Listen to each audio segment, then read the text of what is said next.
Hello बच्चों, आज हम लोग एक नए शब्द परिमेय संख्या से परिचित होंगे। क्योंकि पिछली क्लास में आप प्राकृतिक संख्याएं, पूर्ण संख्याएं और पूर्णांकों से आप परिचित हो चुके हैं। उससे भी पिछली कक्षाओं में आप भिन्नों से और गिनती की संख्याओं से परिचित हो चुके हैं। काउंटिंग नंबर जिसे आप जानते हैं 1, 2, 3, 4, 5 जो गिनती की संख्याएं होती हैं उसे काउंटिंग नंबर कहते हैं। नेचुरल नंबर्स 1, 2, 3, 4 उसी को हम काउंटिंग नंबर भी कहते हैं।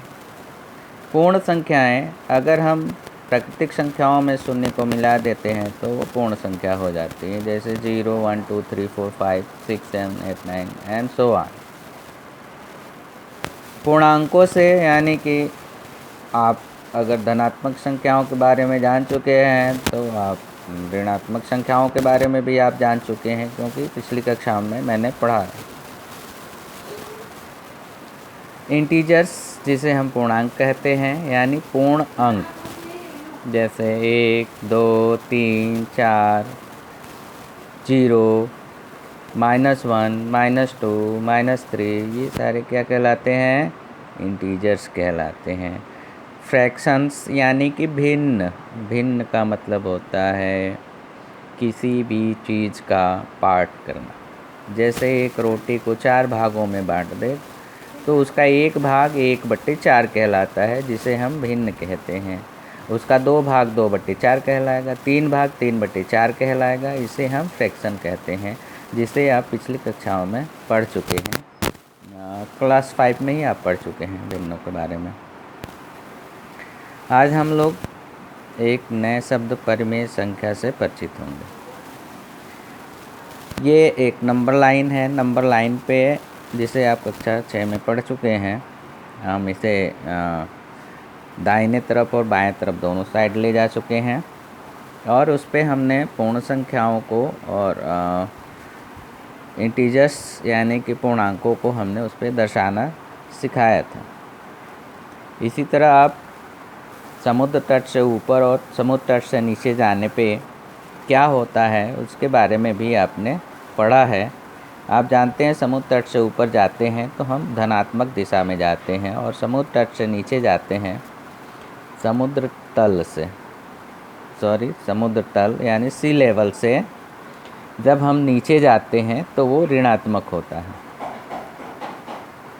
अब आप जानते हैं अगर एक कोई पूर्ण चीज़ है तो उसको हम कई भागों में बांट सकते हैं। किसी भी पूर्ण चीज़ को हम तब तक बांट सकते हैं जब तक कि उसका एकदम छोटा से छोटा भाग न मिल जाए, जिससे हम और नहीं बांट सकते। लेकिन हमें उतना नीचे तक जाने की ज़रूरत नहीं है। हमें केवल ये जानना है कि एक पूर्ण संख्या है और उस पूर्ण संख्या को हम कई भागों में बांट सकते हैं, जिसे हम फ्रैक्शंस कहते हैं।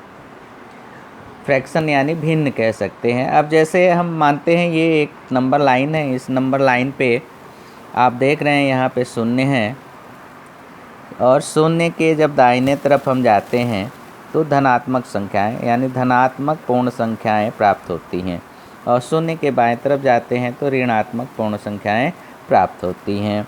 पूर्ण संख्याएं भी मिलेंगी, आपको भिन्न भी मिलेंगे। अब जैसे 0 और 1 के बीच में बहुत सारे, अब 0 और 1 के बीच यानी 1 का अगर हम पार्ट करें यानी भिन्न के रूप में लिखें तो इसे हम मान लो 4 भागों में मैंने बांट दिया। 0 और 1 के बीच हमें 1, 2, 3 और 4 पार्ट, तो इसका एक पार्ट जो कहलाएगा यानी एक भाग का कहलाएगा 1/4। चूँकि हम धनात्मक दिशा में हैं इसलिए धन 1/4 हो गया। दूसरा भाग कहलाएगा 2/4, तीसरा भाग कहलाएगा 3/4। इसके बाद ये पूर्ण हो गया। इस तरह से और आगे बढ़ेंगे, 1 सही 1/4 हो जाएगा, 1 सही 2/4 हो जाएगा, 1 सही 3/4 हो जाएगा, तब 2 मिलेगा। इस तरह से हम धनात्मक दिशा में बढ़ रहे हैं तो ये एक धनात्मक पूर्णांक मिल रहा है या धनात्मक भिन्न मिल रहा है। इसी तरह से हम जब बाएं साइड में जा रहे हैं, लेफ़्ट साइड में, तो हमें ऋणात्मक संख्याएं प्राप्त हो रही हैं। इन ऋणात्मक संख्याओं को आप ये जानते हैं कि जो फ्रैक्शंस होते हैं वो हमेशा धनात्मक होते हैं, यानी कि जो भिन्न होते हैं वो हमेशा धनात्मक होते हैं। तो अब इन ऋणात्मक फ्रैक्शंस को हम क्या कहेंगे, इसके लिए हम किस शब्द का प्रयोग करेंगे? तो इसी को हम व्याख्या करने के लिए हम एक नया शब्द परिमेय संख्या के बारे में पढ़ेंगे। तो -1/4 भिन्न तो नहीं है, लेकिन ये एक परिमेय संख्या है। -2/4 भिन्न तो नहीं कहलाएगा, यानी फ्रैक्शन नहीं कहलाएगा, लेकिन ये एक परिमेय संख्या कहलाएगा, क्योंकि 2 और 4 2/4 में क्या क्या है, 2 है और 4 है, उसके अंश में 2 है और हर में 4 है। दोनों एक पूर्ण नंबर है, होल नंबर है ना।